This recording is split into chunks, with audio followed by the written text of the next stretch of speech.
Hi, my name's Howard Jones, and the video that you're about to see is a live recording of a Zoom demonstration, watercolor demonstration that I did on the 2nd of December. This was for a group of my regular students on a Wednesday morning. That's 10 a.m. Wednesday morning, UK time. If there's anybody interested in across the water over in the good old USA, or Canada, Australia, please get in touch with me via my YouTube link, and I'll be able to sort of let you know what other times are available that might be more sociable to you folks across the water. The cost of these lessons are, or is rather, £20 UK pounds. I think that's around $27 USA dollars. Canadian dollars, a little bit more. I think it's 30, somewhere just over the $30 mark, Canadian dollars. And euro, I think about 22 euros. Anyway, they're 1.5 to 2 hour length live tutorials using the Zoom meeting platform. And for that meager price, you do get, as I say, the 1.5 to 2 hour live demonstration by where you can ask questions where we take a break. Also, to follow up, if you submit your finished work to me, I will be able to give you a 50 to 100 word critique.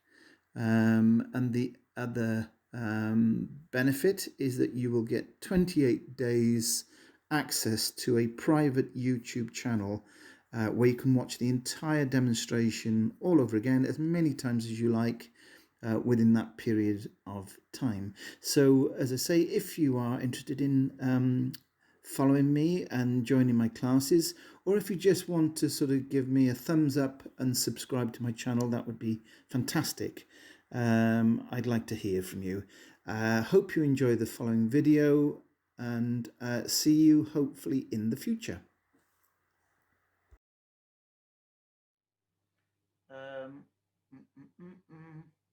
Let's get back over to full screen. There we are. Okay.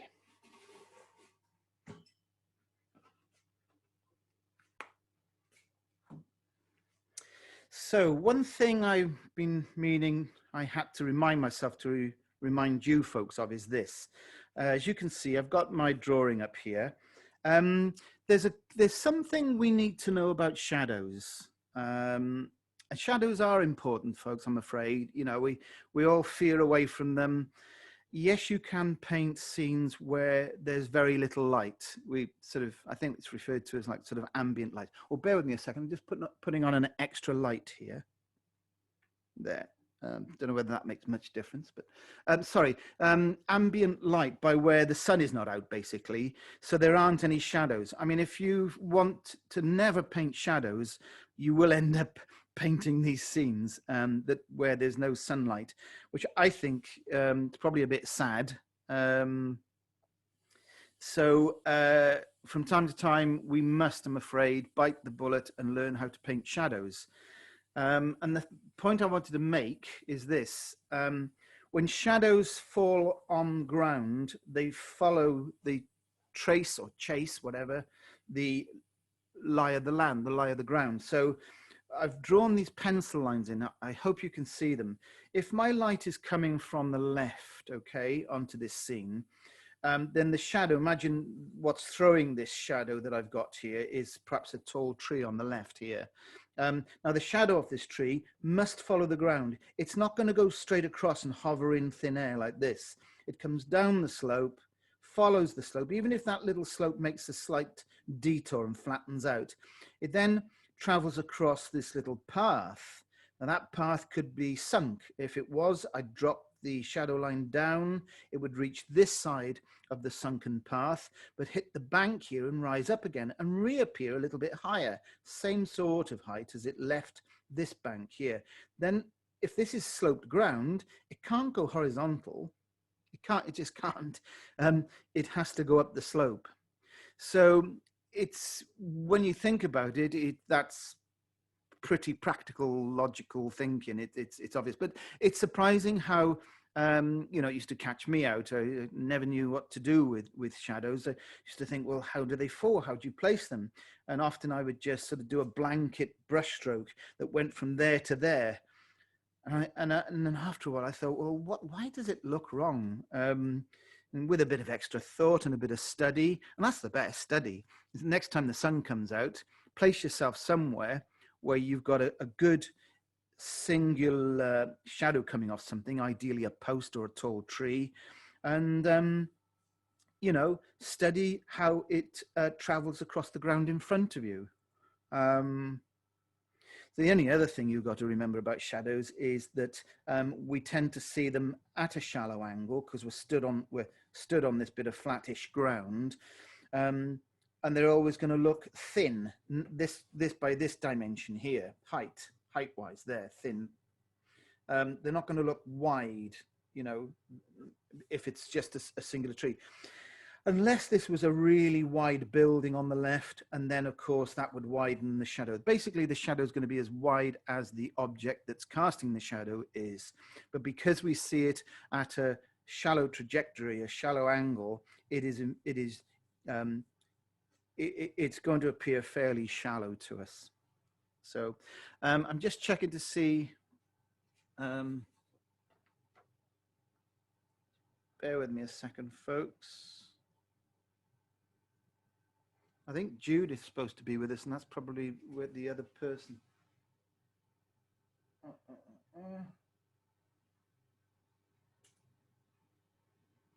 No.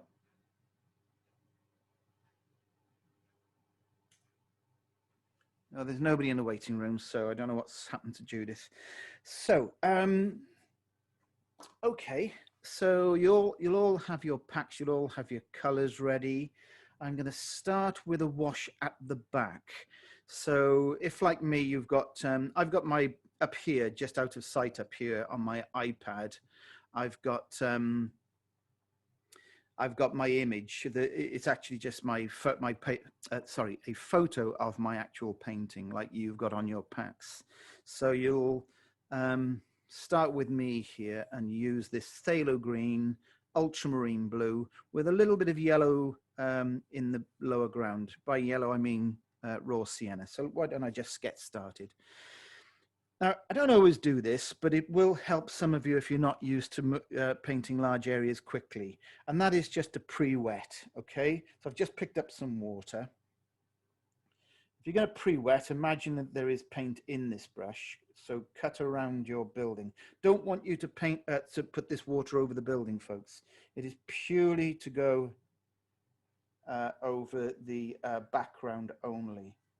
Now the likelihood is, unless I really soak this with a couple of applications, likelihood is by the time if I start painting here, by the time I've got over there, this side's going to be dry, but that's okay. There'll probably be enough dampness in there. So I've cut around, look, I'm imagining that this is paint and I'm cutting around my shapes. Got the top, remember the top of your post, if it's like mine, protrudes into the background a little bit. It's going to show up better if this post over here protrudes, enters the background. So in other words, it's above the line of the background. It's going to look better. It's going to show up better. Okay, so I've pre-wet. I'm going to pick up some ultramarine blue here. Let me move this. There. Oh, where can I put this? Let's put it down there a second, and you can probably see my palette now, I hope. Most of it anyway. So this is ultramarine blue. This is phthalo green next to it. I've got the two side by side here. So it gives me a nice wintry type color. Ultramarine blue, phthalo green. And I'll just start placing this color in. Pretty weak at the moment, okay? But I can build on this strength, cutting around my post. And you might, you know, at the top of that post, when we get this background dark and this post sits against it, this post here, you might just place a little bit of snow, either by leaving out the paint and relying on painting around it, or if we accidentally paint around it, oh, sorry, over the post, then we can put a little bit of white gouache on at the end. So coming down to ground level, nice thing about a background like this, and it's relatively dark, if you look at my original image they sent with the pack, there's a light area here, and I want to try and keep that because it does suggest that there is light around. There is the sunlight that's out is just taking some of the darkness out of an area of the woodland behind. But in other areas, approximately here, I've intimated that there might be a couple of individual trees just breaking through the mistiness of the woodland. Now then, so that was just two colours. Just making neat edges around the building here. So now if I pick up a little bit of burnt sienna here, and I'm placing this in my well down here away from the cold colours. So if you can see what I'm doing here, I mixed up my cool colours, the blue and the green, up in this centre well here. And this warm mix, I'm putting it there. I've got sections, sorry, to explain. This is a palette with 3 sections divided by a little indent thing there. So I'm keeping the warm separate. And I go in at the base down here. And then take this up where I think that tree will be, and leaving areas. You know, this isn't. Please, folks, don't just pick up this burnt sienna and think that's got to go over the top of everything you've just previously painted. It's not. It's going in specific areas. It's certainly going into the lower ground area. And then let's cut in a little bit there, a bit of an overhang of the roof. So a little bit of warmth up here, but it sort of changes, a bit of dark, bit of light. It isn't dark enough at the moment, so I'll be returning to the same colors in a moment. So let's go back with the blue. I've just rinsed the warm paint back out of this brush. I haven't changed brushes, same brush, but I just want more of the same now as I'm repeating the process. Back to the blue-green. A little bit stronger this time. And we'll shape this edge here. So if I stay out of the paler areas and only work this additional color into where I've been already with the burnt sienna, then that'll give me this sense of depth to the woodland. It's not just a flat dark color at the back. Now back to the burnt sienna again, or even raw sienna if we want.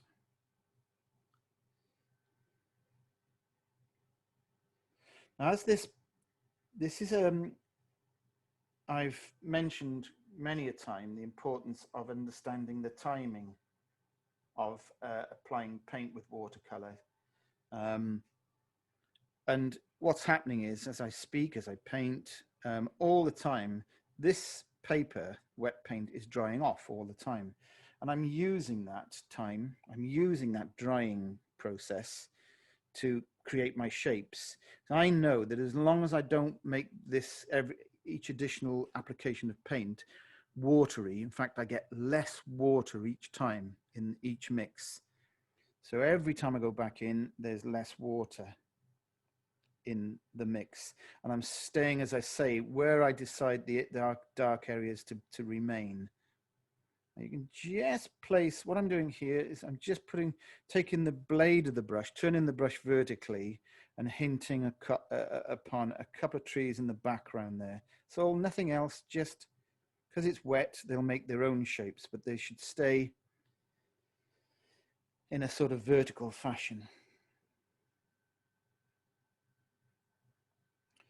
Okay, so I think I'd like to go, I was quite happy with my original balance painting.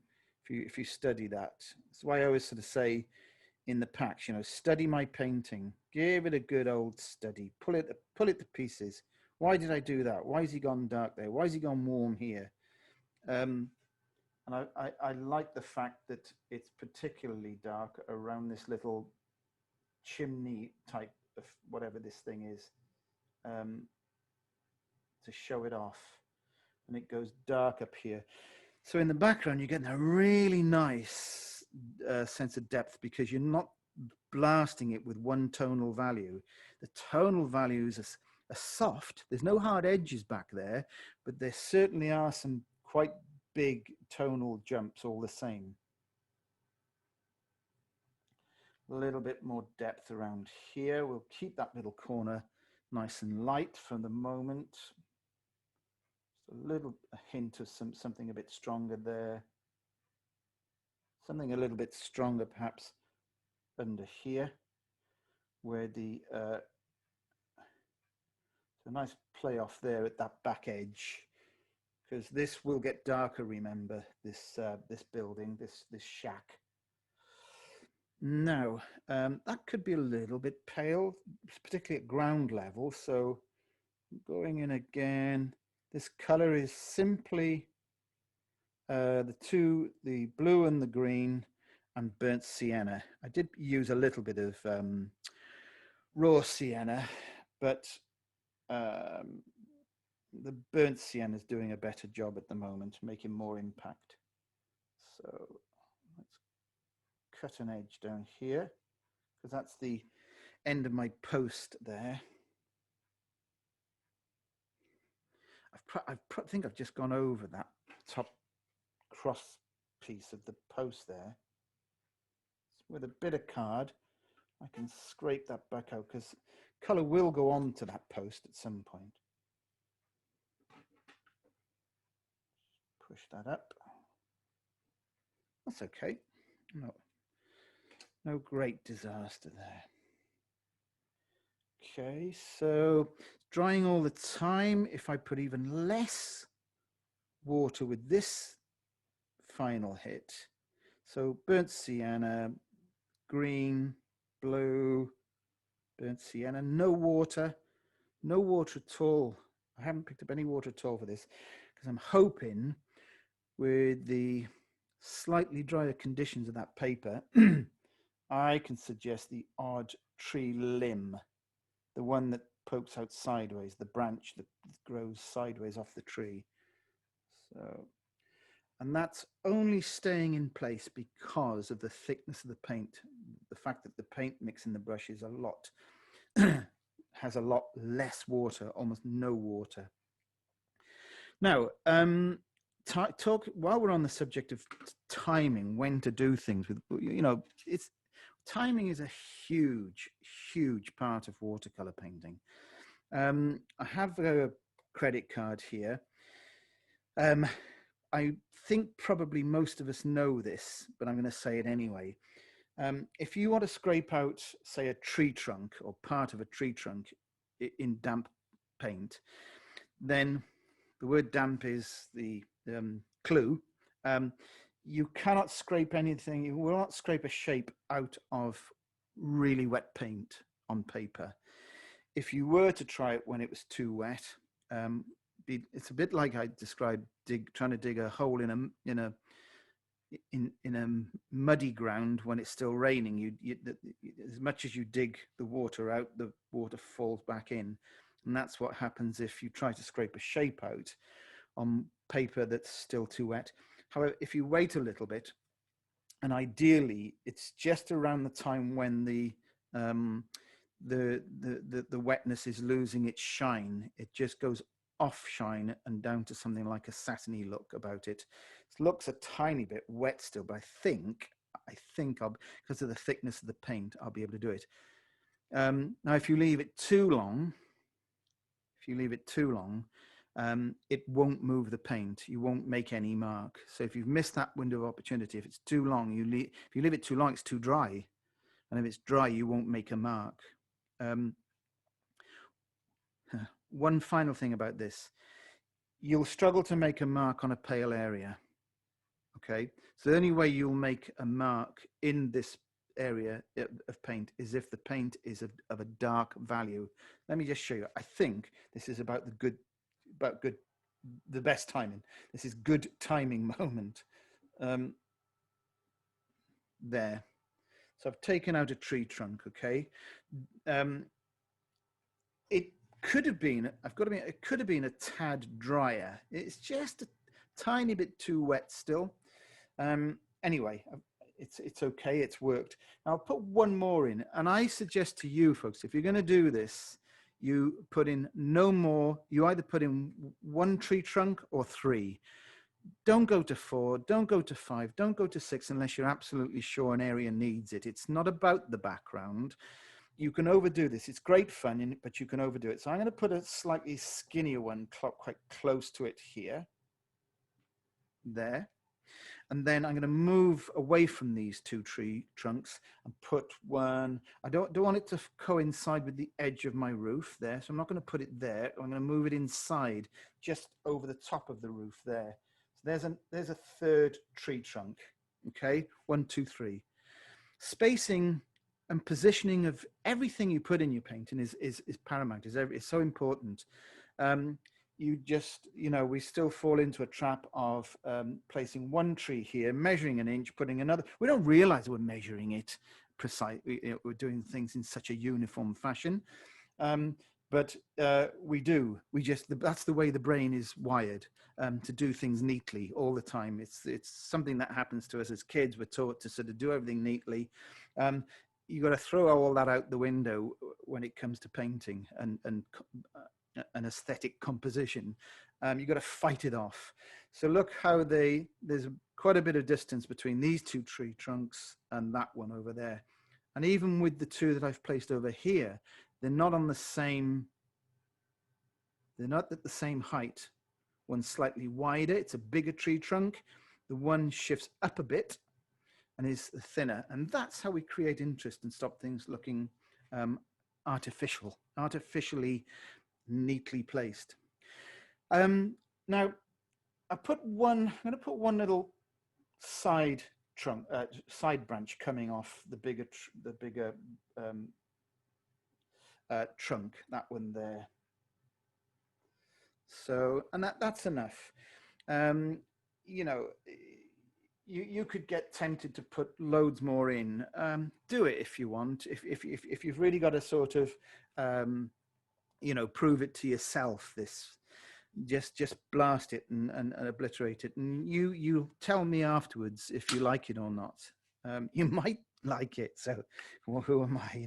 What I'm doing here, folks, let me just show you. I've still got this paint in my palette here, and this card that I've just been scraping with, I'm going to load the edge of it with a bit of paint, and just across the pale area, I'm just going to put a couple of dark, skinnier tree trunks. Just a hint. Again, say the same thing, just a hint. No more than a hint. So it's a bit strong, maybe. That'll do. That's okay. So less is more. Less is better. All right. Okie doke. We're going to get some paint on the shack next and into the posts. Let me just see if I can get a bit more of that paint off that. I think it doesn't matter. I'll go over that. Yeah, so I don't think I've gone quite, I can almost tell, this is another thing about watercolor is that you should always go darker and stronger than you think, other than where you need to keep lights. But I think this is going to dry out considerably lighter than my original painting that you have a copy of. So be it. That's watercolor for you, and that's possibly to do with the fact that I'm I'm talking and thinking about overthinking what I'm painting a lot of the time when I'm doing demonstrations. So what I'm going to do now is create the imagine that this building is made of big, I don't know, big flat planks, oak planks. That was the idea. So I'm picking up a lot of rich paint again here.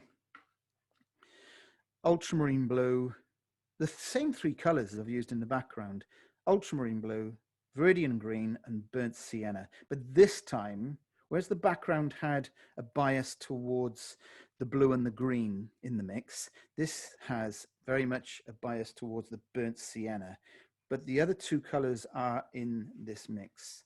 So with the brush angled away from me like this, I'm going to put in my nice, and the more higgledy-piggledy these are, the better. Putting in my, still not enough burnt sienna in there. Sorry. So sometimes the brush goes this way, sometimes the brush goes that way. So the handle comes down here to me, or the handle goes away from me. It's never perpendicular to the paper at right angles, 90 degrees. It's never that. It's the brush is either angled away from me or angled towards me like this, flat. So right, so there's one of my planks. These are big planks. Don't do lots of skinny ones. Just do, these have come from the timber yard, and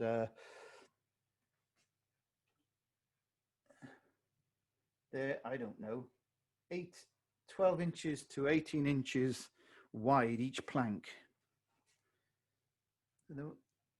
Let's put another one here. Don't remember not to go over your door with these planks, okay? But the less neat these look, the better they will be for your painting. The more convincing they will be for an old barn type construction. Perhaps we'll have one slightly skinnier, perhaps it's skinny at one end. Remember to bring these planks right down into the ground. Don't stop short. Now I'm painting around my figure here.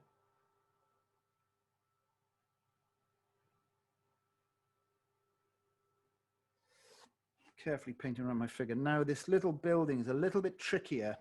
Now if you don't, I tell you what, why don't we, instead of use this big flat brush for the little side, the side structure, oh sorry, before I forget, must get a little bit under this sort of like chimney thing here. Leave a little.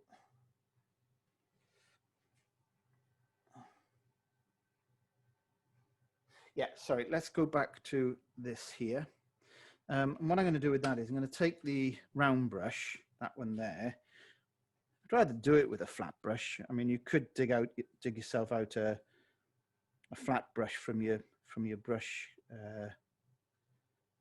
collection, and do this with a smaller flat brush. I'm going to do it with this round brush for just for this. So one plank, coupling plank the other side of this little window that's on here. Reload the brush. This is really strong paint. Now it's quite important here that you don't, these horizontals that are in the smaller building do not land like a continuation of the planks on the bigger part of the building. They're offset.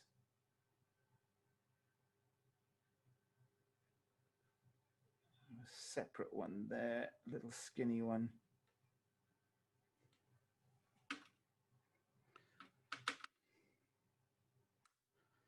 A bit more burnt sienna in some of these because I'm still not quite brown enough. The brown's going to be important. The color brown of the burnt sienna, I'm calling it brown, it's burnt sienna, is going to be very important in this painting because it is, apart from the shack and the posts, it's the only bit of warmth in the painting, and it's essential. You could, and I might have done it with my original painting, if the burnt sienna isn't registering, take a bit of cadmium red, because that will definitely bully its way through. There's a bit of cad red going in there. And this is typical watercolor. Everything you've done before that you thought you'd have under control will go slightly differently the next time you paint. I think that's why I like it so much. So just challenges you all the time. A little bit of that red up here. So again, I'll use the CAD red because that's going to register better. Now, a bit of dry brush. So the paint that's going to put the paint on the fence posts here is there's very little water in it. There's a lot of the red in it again. A single brush stroke. This is really important. If we want to put snow on the top of this beam, this slat, fence slat, thing to do is just leave a slither of white paper up there.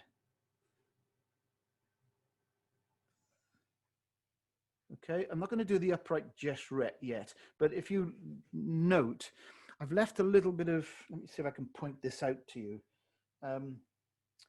Right at where the horizontal rail meets the vertical post, I'm going to leave a little bit of white distance there. So let me just put that upright in. So there's the upright. So there's a little rest area where I don't join the paint. Same for this. Now before, I've got to be a bit quicker here because I can't leave this wood panel just brown like it is. There's one that goes into the ground a little bit here. Now you need some blue in this. So just dunk the brush very quickly, pick up some ultramarine blue, and in the odd places here and there, much wetter. This is deliberately a wetter mix to help it mingle a bit better. So just a spot here, a spot there, maybe near where the horizontal meets the vertical. So I'll do in a smaller version, if you've missed any of that, I'm going to do the same sort of thing in this single post that stands alone down here. Okay, so start with quite a rich mix of the red down here. If you can get it to dry brush, great. Leave a little slither of white paper here and there. Don't play around with this. Don't fill it out because you think you didn't put enough, didn't make a great shape. It shouldn't be a perfect shape. It's a piece of wood. And this is a bit of ultramarine. This is sorry, a little drop of ultramarine. I'm going to place into this post here, here, and let it mingle and do its own thing. So you got a cold blue, a warm red, with quite a bit of water, but also quite a bit of paint doing its own thing here. Right, so the only thing left for us to do at this stage, just think about this now, is probably rinse every bit of water out of this little round brush that you've been using.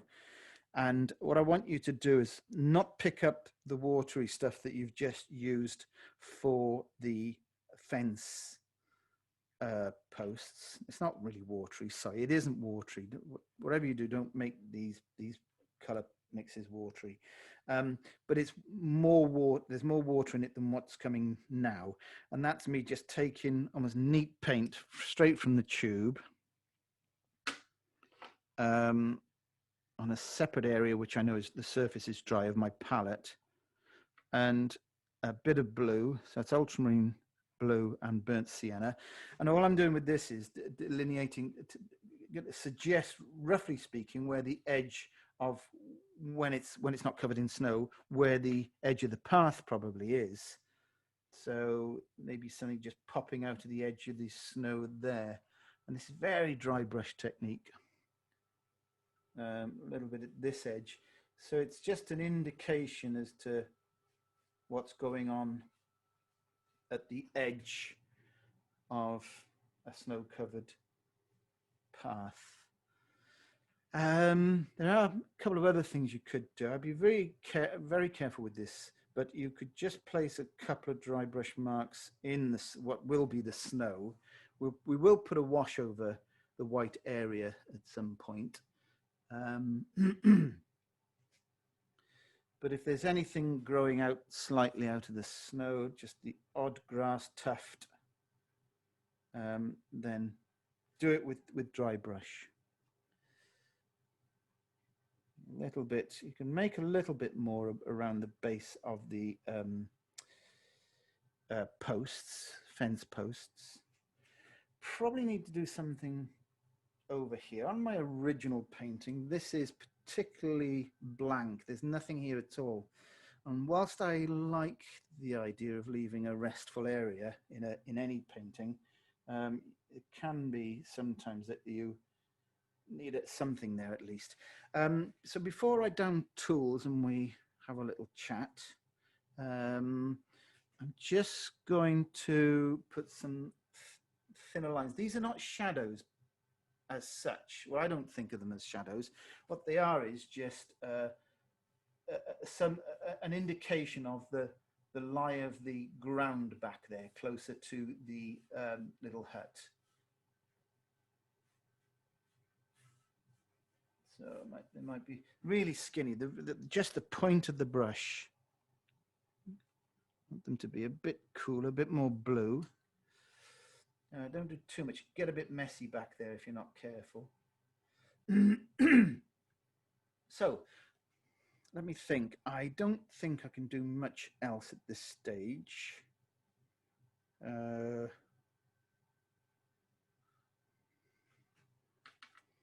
We could just, now that it's not dry, to be honest, this background, but there's an opportunity that we could miss here. My idea of putting in the odd painted shape of the tree, it's there, but not. I don't like it as much as my original. I think what I must have done in my original painting was I just at this stage before I went on to the next stage, I must have thought, well, I've got a bit of paint here. This is dry enough, damp enough for me to indicate a couple more of these branches in the nearer tree. I see this tree here as being a tree quite close to the shack. I may have done the same over here, but it's just a little wispy brush stroke. That's all. It's no more than that. Off the belly of the brush, it's just a little sort of swinging motion. Again, don't do too much. If you're going to do any at all, keep it mostly to just to the right-hand side of the building. Last minute checks before we allow this to dry off and we have a chat. Could put something on the roof, like it's just a little indication of something in the snow on the snowy roof there. This is where I end up accidentally making contact with wet paint and spoiling my painting. So a little bit of extra dark around that chimney type affair up here and the edge. Some of this can be done at the finishing touches, but the reason why I like putting in some of these things at this stage is because I know that when we put we want a snow-like effect, and snow generally has soft edges. So by putting in these dry brush deposits of paint at this stage, it means that when we do go over them with something more watery, they're going to soften. They're going to look really nice and woolly, snowy.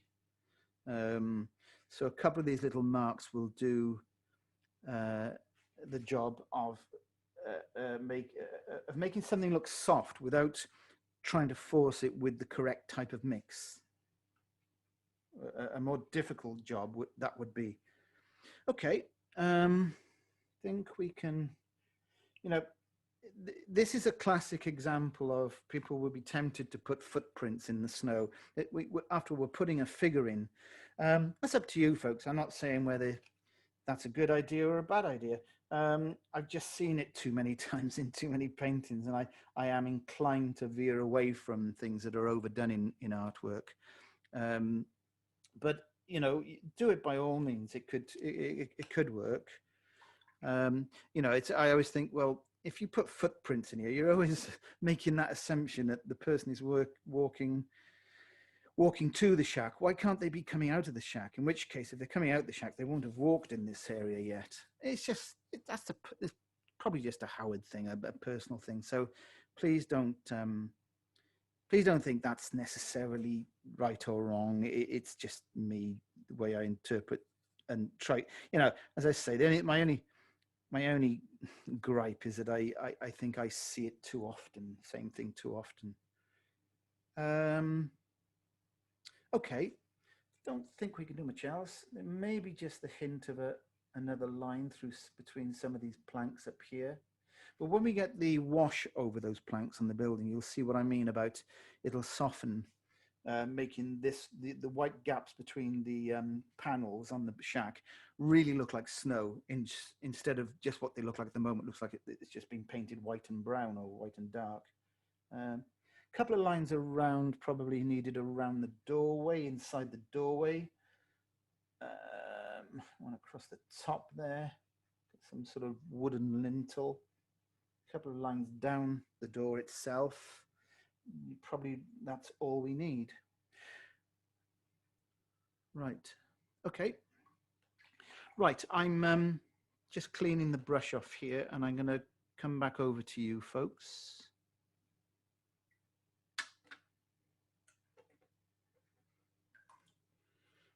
Clean this off. There's no need for me to speed dry this. I think by the time we've had a 5-minute chat, you can probably hear me okay now. Okay, I think the figure is going to be the last thing we put in. So let's get to grips. There isn't really a heck of a lot. I mean, what I love about snow scenes is you've basically got two techniques. You've got quite heavy, rich mixes against really watery mixes. There's not much anyway, I should say, of the in-between strength mixes. But the shadows are, I suppose, the in-between mix. So let's get cracking. Now my palette is not suitable. I don't think I can use that for part of my shadow mix. I will sometimes. So I'm just going to put my spritzer bottle over here and clean up those wells, those mixing areas.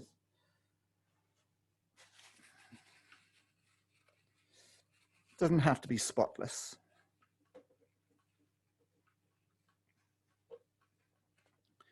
Okay, and the shadows are going to be ultramarine blue, probably a little bit of the phthalo green, and a bit, not too much, of the alizarin crimson. Right. So it's important that the brush, the big wash brush that I'm going to be using, is clean. Put a fair bit of water in your mixing area to start off with. Let's start with the most important color here, and that's ultramarine blue.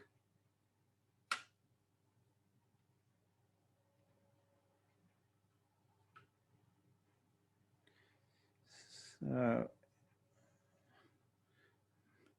you should always mix more than you need. There's a danger that comes with that, and that is you'll make it too strong. I've done that quite recently, if you remember, on my street scene, in that Dutch scene. I've had to change quite a lot of my not techniques, my methods since doing these. And one is working on a palette that you can see instead of my nice big plate that I used to use. So it does catch you out. A little bit of the green. And I love this. I absolutely love this color. Phthalo green or viridian green, a little bit of that, and ultramarine blue. It's beautiful, beautiful transparent turquoise. Now into this, I'm going to add a little bit of alizarin crimson. So that appears to darken it, which well it does, but it also puts a slight purple cast into it. Now then, if I wring this brush out, it'll tell me just how much paint was in there. Okay. Bring some of it down. So New methods can be good if you get used to them. So bring some of that mix down into the second well here. And we'll see.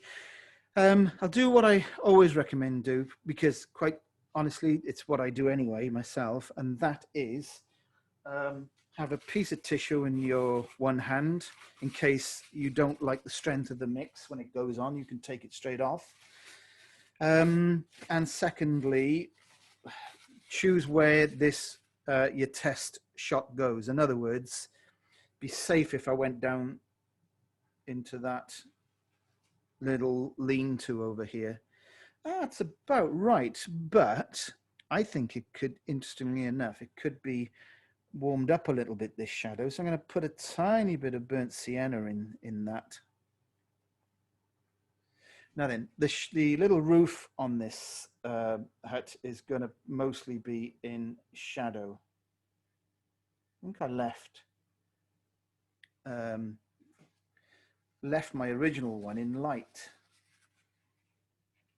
but soften the edge a little bit with a bit of tissue. Now, okay, so I'm happy with the strength of the shadow. I'm going to try to do this with one brush stroke if you can. Land the brush where the shadow reaches. Remember, the light, whoops, the light is coming from the left here, okay? So I'm going to start on the left edge of this roof, diagonally travel down the roof, because when the shadow hits the building, it's going to be under the little eaves there. So shadow under or across the top rail, the wooden rail. Now all of this side is going to be in shadow.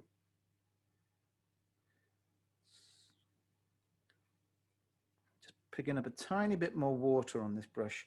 Now I like this, I do like this idea of a shadow on the door, and I particularly like, I'm going to copy my original, as close as I can anyway. I like this little out of line square of light on the door. Painting around my figure. You don't have to paint around the figure. I would just not paint over his shoulders and head. You paint through his body like this. So that's in shadow.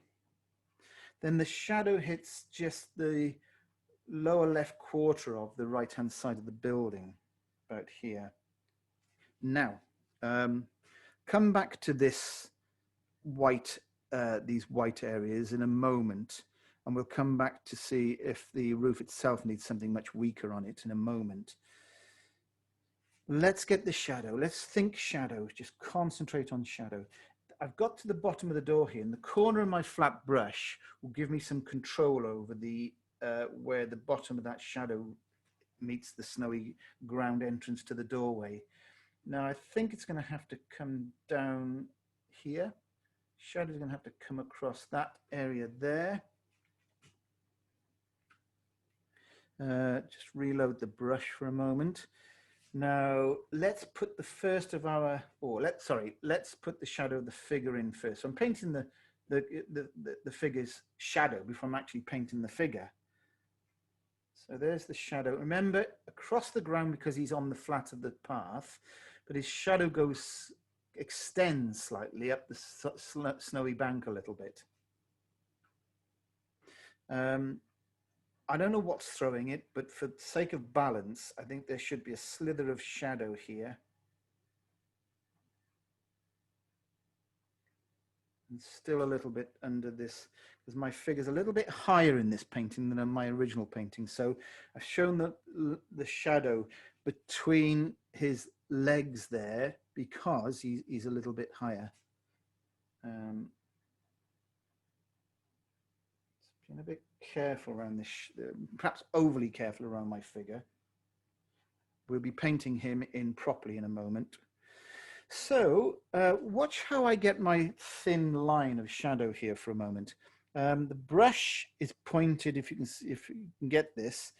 The brush, you could do that. You could hold it up like this vertically, but I like to know exactly where the blade end of this brush is, this flat brush is, because that gives me control over the thickness of the line. And I'm going to say I put some pencil line guide marks in here. It's coming down my slope. It's probably a tree, another tree in the woodland throwing this shadow. And then here, this is where the little root of the shadow makes a change. It drops a tad, just not much, just drops a little bit lower, travels across the path. Anything you think is wrong or hard of edge, just run your finger across it. Then it's meeting the opposite snowy bank, goes up like a little, ever so slightly like a little dog leg, up the slope, behind the post here that we can see. And it's how you envisage this ground is lying. Don't copy mine. If there's something indicating, i.e. the where your post comes down the slope, don't if it's different. If your post comes down your slope slightly, even slightly different to mine, you've got to put that shadow in that follows that slope.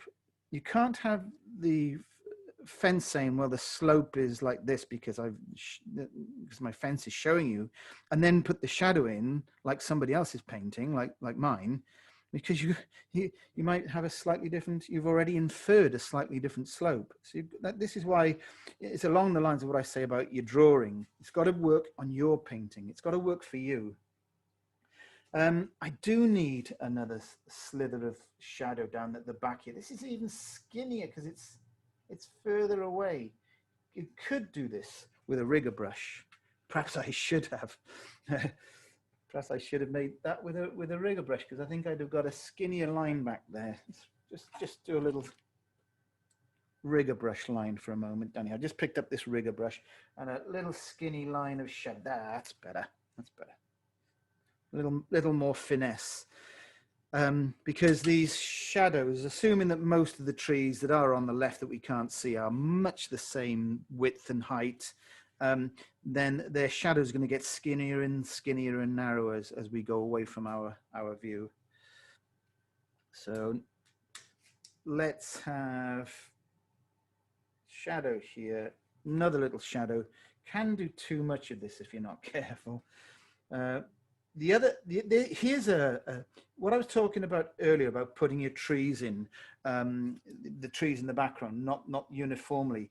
Don't indicate that these shadows are an inch apart. They bunch up as they recede. They're even pretty random as the shadows fall. They shouldn't be, as you would imagine, 12 feet between this shadow to that shadow, and then another 12 feet between that shadow and the shadow behind it. Break it all up. It's all about how we break up the surface area of our paintings. Right, I want something a bit weightier here, wider. So here it goes, down the slope, hits the path, a little bit more higgledy-piggledy here, as the snow may be a bit rougher. And then big, bold shape down here. And if you push your brush in really hard, you'll even get that lovely broken, like you do on sparkling water, you'll get that broken application. Now I've got a bit of tissue here. If I don't like the strength of a particular area of shadow, I'll lift a little bit out. And one final shadow down here. Now then, before I do this very bottom shadow, which gives a little bit of stability to the painting, this very bottom shadow here, I'm going to put a bit more burnt sienna in the mix to strengthen it and warm it up. So it's quite a different color, really, this very last shadow. It's a lot warmer. But it comes through. Look at the brush now. Where's the brush? The shadows up here were painted off the blade skinny end of the brush. This is a broad shot, broadside, and it goes right in, pushed into the paper like this. And I put a tiny. Oh, I just picked up a load of yellow by mistake because I just travelled. That's me not looking what I was doing. Yeah, so I'm just going to put a little bit of this slightly warmer shadow color in this side of the nearer. God, just picked up a load of cadmium yellow by mistake. Right, just a little bit of warmth, not too much water. About here. Just warming these closer shadows up a little bit. Okay, now I'm going to speed dry this, folks, because what I want to do next, oh, it's a great globule of water there, because what I want to do next is go over some of these areas of snow with just water. So bear with me while I speed dry this and get all this yellow out of my mixing area. Speed dry, speed dry.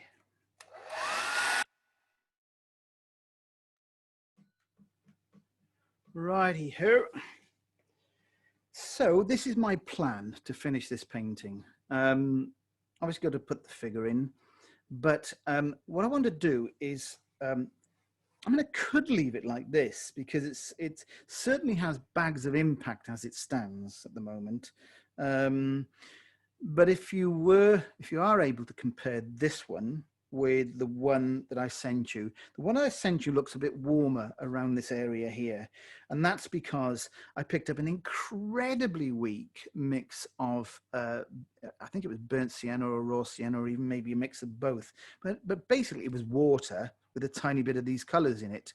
You wouldn't, on plain white paper, if you didn't have the other colors, and you probably wouldn't even see it, it wouldn't register, but because it's next to blue, it does slightly.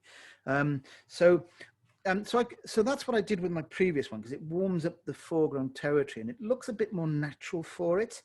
As it stands at the moment, it's got bags of impact because I haven't softened anything other than the background. But so that's, you know, that's something to bear in mind. I'm going to stick with my original. So I'm not going to change this one. I'm going to do the same. So I'm cleaning my brush because this needs to be clean water. And I'll pick up the aforesaid color, burnt sienna, tiny bit of raw sienna, and that's it. It is, as I say, mostly water. Now, once I've put a wash across most of the foreground here, this is a soft brush. This particular brush I'm using here, it's not a hard fiber brush. So I will be able just to run, let me show you. If I just drag gently over those, that was 2 brush strokes, really gentle. What that's doing is it's softening the white. And I'll do a little bit more there because I want to, because I think it should. Just it's such a gentle stroke of the brush. And if things do move around, you've got a tissue to take it back off. And that really now looks like snow that's clinging to wood, clinging to the wooden horizontal struts. But what I was talking about a moment ago was this foreground. So I'm just going to drag down here. Let the brush run out of this water because that'll dry brush it. And it just loosens up some of these. This is why I put these little dry brush marks in the earlier stages, because when you get to doing this, it looks so natural. So if you get too much travel off these colors, and you know, again, tissue in your hand, you can dry some of those little those areas out.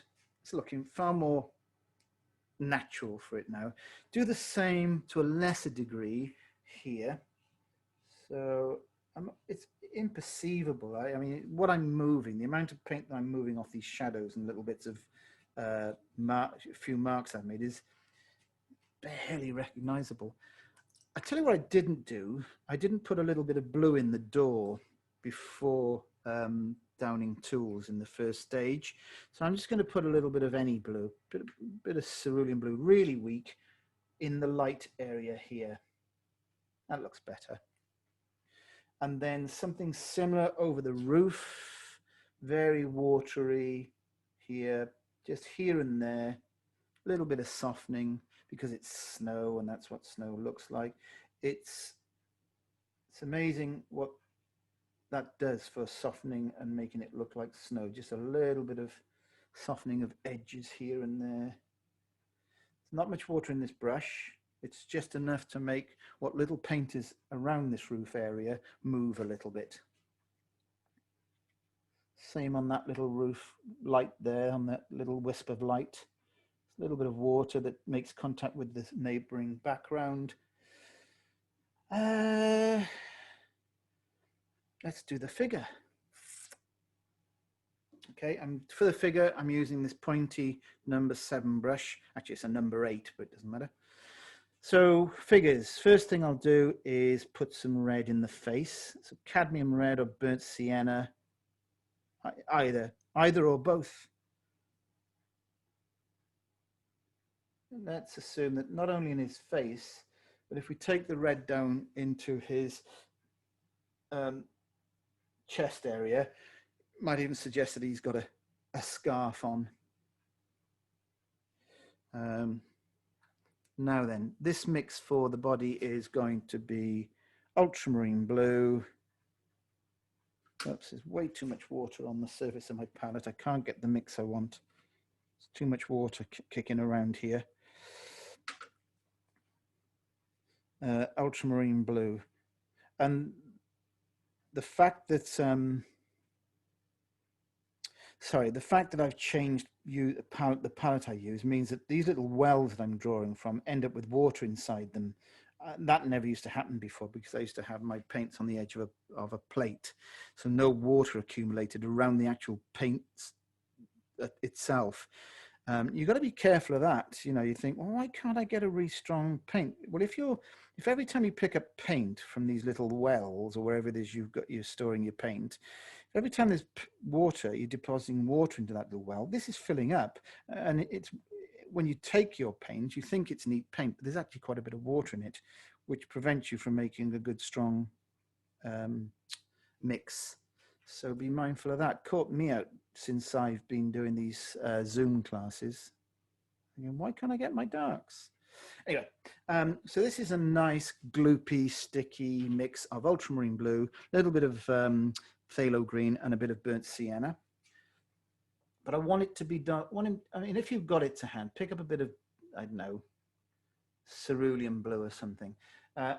Leave the light on his shoulders and just give him a garment, 2 sides of the garment like this. Something top of the head there, just a little bit. He's clad in some pretty heavy, warm clothes here as he comes out to clear the snow. Legs, you can do both legs in this case because he's not really strutting down the street. But don't take the legs into the ground. You won't see them, they're in the snow. He's going to appear to have shortish legs. So I think I'm going to strengthen his shadow now a little bit. There we are, that's much better.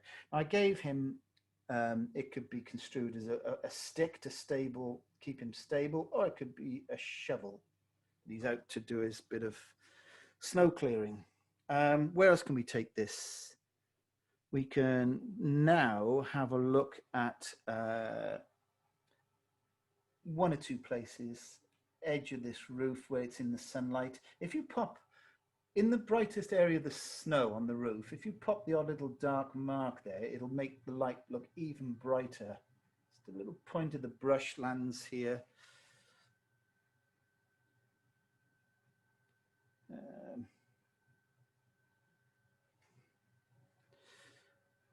Not much left to do on this other than add a bit of white gouache in places, a little bit in the post just to strengthen the post. A couple more little marks, maybe fresher marks in the snow.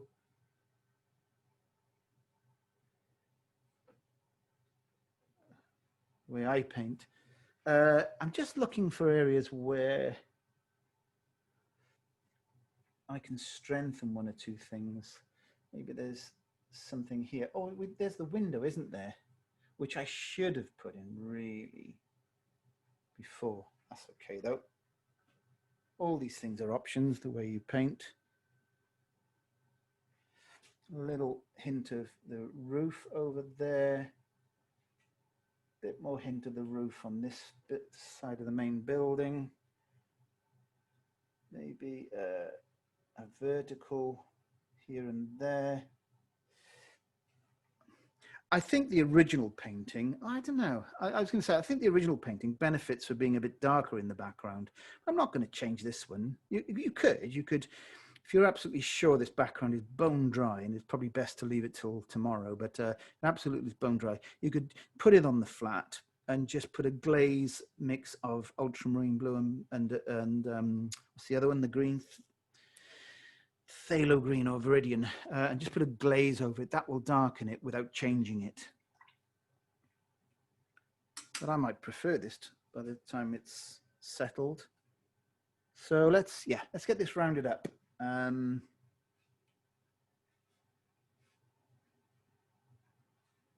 Little bit of dry brush around the foreground sometimes is good. A bit of yellow oak, not yellow oak, a raw sienna, just to hint upon a couple of grasses sticking out here and there. I think we're more or less there. Right, I'm going to turn to the gouache and put a bit of snow in the scene. I have, as I mentioned, I managed to paint around. If you look at the tops of these fence, I've managed to avoid painting over the tops of them, leaving a bit of white paper. So I don't have to put too much white gouache in this painting. But I could put a little bit at the back there. Let's get the gouache open. Point of the brush, make sure it's a clean brush. You don't want to contaminate this white. Point of the brush directly into the paint from the tube. And, excuse me, losing my voice. Little bit over here, little bit on the post in places, as though the odd flake of snow has managed to cling to the post. Again, be careful with this. Yeah. If you put lots of this on, it's just going to look terrible. Can have something catching the light back here. Let's just spatter everything else, I think. So what I do for this is I'll find a clean area, usually on the edge of my painting up here on the tape. I shouldn't do that, and I shouldn't recommend you do that, because what I've done in the past sometimes I've forgotten that there's a bit of white paint up there, and I've put my hand in it and picked up the painting and made a right mess. But do this on your palette surface somewhere. I avoided it this time because I didn't want to contaminate my white with this mix that I had on the go. It's a time thing. So I'm going to tap in the snow. Remember, might look like a lot when you tap this on, but I'd say about 50 to 60% of it you won't see in about 10 minutes time. It just disappears. So it is something you can be have quite a bit of fun with. There's a caveat to everything. I must put a caveat to everything I say. As I say, I've done demos and workshops in places before, and the person's come up to me at the end of the session, and all you can see is white speckles. The painting was disappeared behind a load of white. I think on that occasion, in my defense, I think they mistakenly used acrylic paint instead of gouache. So the acrylic paint wasn't going to go away.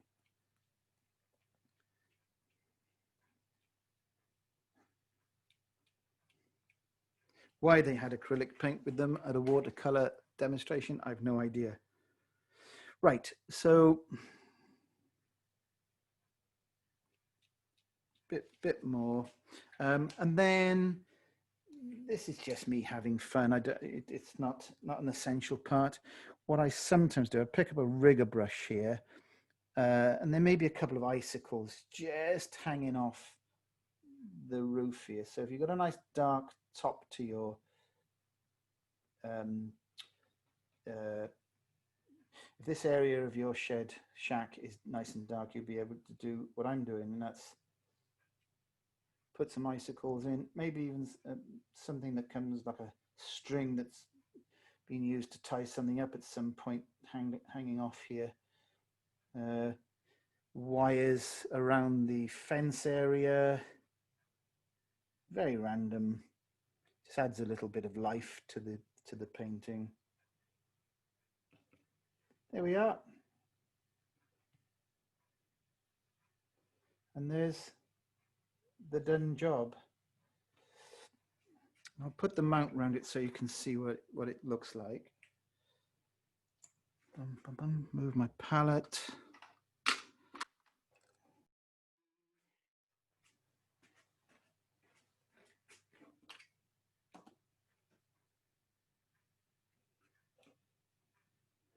It's surprisingly close to the original that I sent. Don't often do that, to be honest. That doesn't happen that often. Usually when I paint something more than once, there's a considerable difference between the versions, the two versions. I'm not going to point out what might be different on this one. It's not relevant or important. You know, there's a slight difference between the spacing between my posts and my building. That's about it, I think. It's surprisingly close. I think my building is a little bit wider on the original